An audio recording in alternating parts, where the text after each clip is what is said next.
Et alors, salut les amis, bienvenue sur Bagnole, Vidange et Entretien. Aujourd'hui, je vais vous présenter la polisseuse de chez SPTA ou SPTA, je ne sais pas trop comment on l'appelle.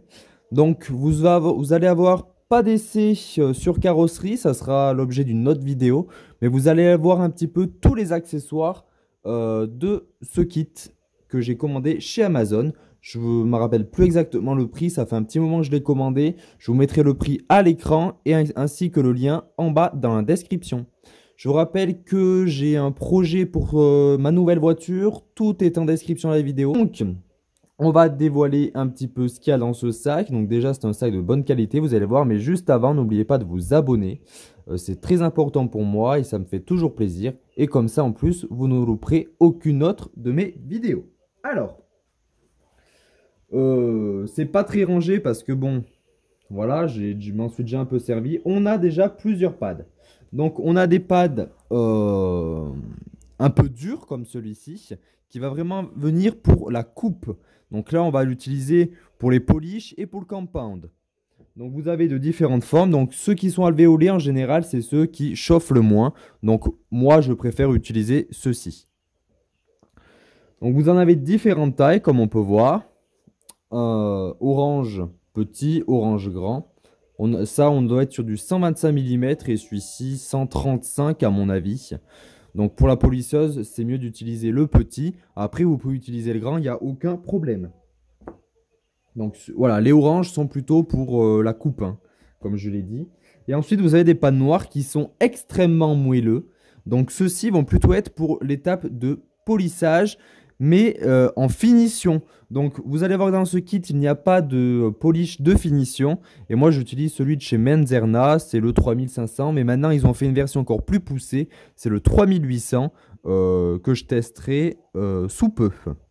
Donc là pareil, vous avez alvéolé qui chauffe moins et plat. Vous pouvez utiliser les deux, là ça chauffe pas bien quand on est sur la finition. Il y a moins de chauffe que quand on est sur le polish et le compound.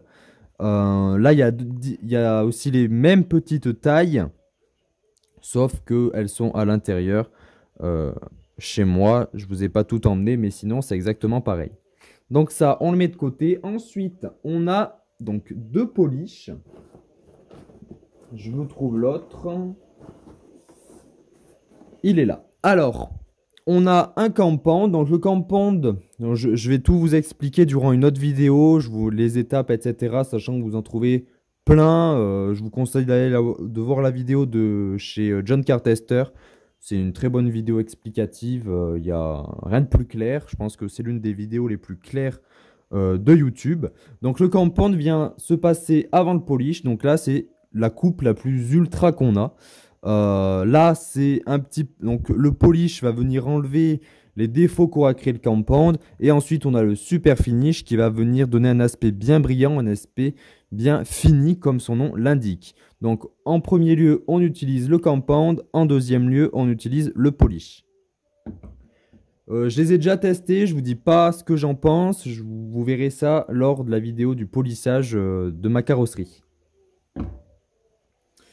Ensuite, on a un tablier. Honnêtement, je ne l'ai pas utilisé. Donc, il est gravé de SPTA hein, ou SPTA, voilà. Un grand tablier. Bon, vous prenez un tablier de cuisine, ça fait pareil. Ensuite, on a un gant. Alors ça, je ne sais pas du tout à quoi ça sert. Si vous le savez, dites-le moi en commentaire. On dirait un petit peu comme de la laine, je ne sais pas. Est-ce que c'est pour venir faire le buffing final? Je sais pas du tout. Moi, je ne l'ai pas utilisé parce que j'avais peur que ça crée des micro-rayures. Car on a l'air d'être quand même sur du plastique. Donc voilà, moi, j'évite d'utiliser. Mais si vous savez à quoi ça sert, dites-le moi en commentaire de la vidéo. Ensuite, bon, moi, j'ai une rallonge. Mais ça fait pas partie du kit. C'est moi qui l'ai rajouté. Donc là, voilà. Ça, c'est le petit pad de finition. Ensuite, on a... Alors ça, j'ai pas compris pourquoi ils nous ont mis ça à l'intérieur.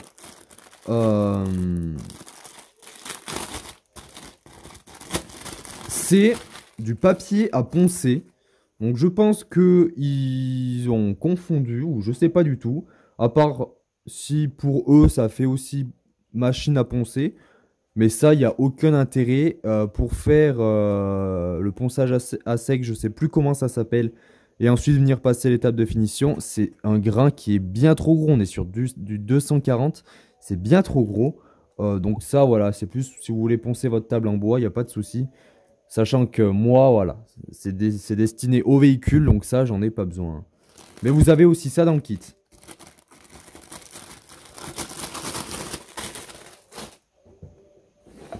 Ensuite, on a une petite brosse qui sert en fait à nettoyer les pads. Celle-ci a des poils très durs, honnêtement, sont très très durs. Donc je les utilise pas pour nettoyer les pads parce que ça va me les abîmer. Sinon, vous mettez ça sur votre polisseuse, vous la faites tourner et avec ça, vous venez en fait nettoyer en même temps que ça tourne. Et ça permet d'enlever un petit peu le polish. Voilà, c'est plus quand on n'a pas beaucoup de pads. Si vous avez beaucoup de pads, vous n'avez pas besoin de ça honnêtement. Vous mettez tout sur votre pad, après vous le balancez à la machine à laver, ça fait pareil. Donc voilà, une petite brosse. Vous pouvez vous en servir pour nettoyer vos tapis, etc. Ça fera bien l'affaire. Ensuite, on a une poignée. Donc la poignée, c'est pour mettre sur la polisseuse qui est ici. Donc c'est une polisseuse qui est assez lourde quand même. Donc la poignée vient se fixer là. Honnêtement, j'utilise pas avec la poignée. Il y a quand même une bonne prise en main. Donc pour moi, la poignée n'est pas indispensable. Après, voilà, c'est vous qui allez voir si vous êtes mieux à l'aise avec ou sans la poignée. Donc là, on a où on vient fixer nos pads. Donc il suffit de le mettre comme ça. Vous mettez votre polish, etc. Mais tout ça, je vous l'expliquerai dans une autre vidéo. Donc là, on a une polisseuse à double action. Donc c'est une orbitale, il me semble. Je vous mettrai tout en description de la vidéo parce que de mémoire, je ne sais pas tout. Donc c'est-à-dire qu'elle vient tourner comme ça. Vous voyez, elle ne fait pas de 8. Elle tourne sur son socle. Et quand elle est bien en mouvement, il y a, voilà, vous voyez, regardez, j'arrive à faire bouger cette partie de celle-là. Regardez, vous voyez. Ça bouge et c'est différent de ça. Hein. Et ça vient en fait faire deux actions. Une action qui tourne et une action qui est en forme de 8, il me semble, mais je suis pas sûr. Donc ensuite, on est gradué de 1 à 6. Donc en général, on n'utilise pas la 6e vitesse. On est plus sur la 5e. En général, c'est déjà pas mal. Et la 1 et la 2, on est plus pour venir rapidement étaler le polish. Mais ça sera l'objet de l'autre vidéo. Donc ensuite, il nous est fourni avec des charbons qui sont ici. Voilà, il suffit que vos charbons soient morts. Vous en avez en remplacement. Vous avez tout ce qui va être pour le remontage, etc. Une petite clé à laine, des vis.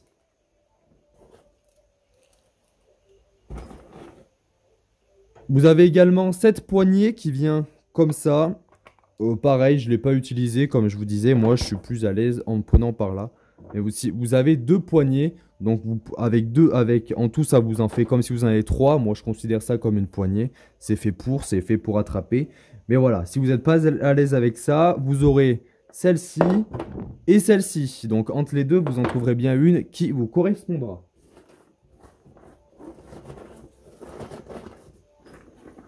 Alors, il me semble que ça y est, je vous ai présenté tous les accessoires, hormis la notice, qui est une notice, voilà, je ne vais pas vous la lire. Hein. Donc voilà, vous avez tout, comment est fait la polisseuse à l'intérieur. Voilà, vous avez de l'anglais, je sais pas, et on a du français ici. Voilà, là, c'est en français. Et ensuite, donc, le sac, un grand sac qui est de bonne facture, honnêtement, parce qu'on a un fond cartonné, donc c'est-à-dire qu'il est rigide. Donc là, on a la marque SPTA, voilà, deux poignées, un grand fond, vous voyez, avec plein de rangements. On a un rangement là. Je vais essayer de vous éclairer un peu mieux, vous verrez mieux. Voilà. Vous avez... Attendez, je vais même faire mieux, voilà. Vous avez des poches ici. Tout autour, vous avez des poches de rangement. Donc ça, c'est super bien parce que ça fait beaucoup de rangement. Et pour ranger vos polish, quelques pads, les accessoires, c'est le top. Ensuite, on a une fermeture qui fait tout le tour du sac. Donc le sac se ferme pas hermétiquement, mais pratiquement. Pour la poussière, vous êtes tranquille. On a deux poignées comme ceci. Donc si voilà, pour des courtes distances. Ou vous avez également une poignée pour mettre autour du cou. Donc je trouve que les accessoires fournis avec cette polisseuse sont assez complets. On est à moins de 100 €. Je vous mettrai le prix en description. Donc pour tout ça, je trouve que c'est correct. Le seul petit inconvénient, c'est qu'avec le compound et le polish, ils auraient dû mettre un super finish. Ça aurait été un plus au lieu de mettre ça. Voilà, ça pour moi, ça sert à rien. En tout cas, pas pour le detailing automobile. J'espère que cette vidéo vous aura plu. La vidéo de polissage de véhicule, elle sera pas tout de suite. Voilà, vous l'aurez peut-être en fin d'année ou en début d'année prochaine. Voilà, ça va pas être tout de suite. Mais en tout cas, la liste est longue des travaux à faire sur le véhicule. Je vous rappelle, allez la voir en description de la vidéo. Et donc, il y a quand même du boulot avant tout ça. Voilà. Je vous dis merci d'avoir regardé la vidéo et n'hésitez pas à vous abonner encore une fois. Et à bientôt sur Bagnole, Vidange et Entretien.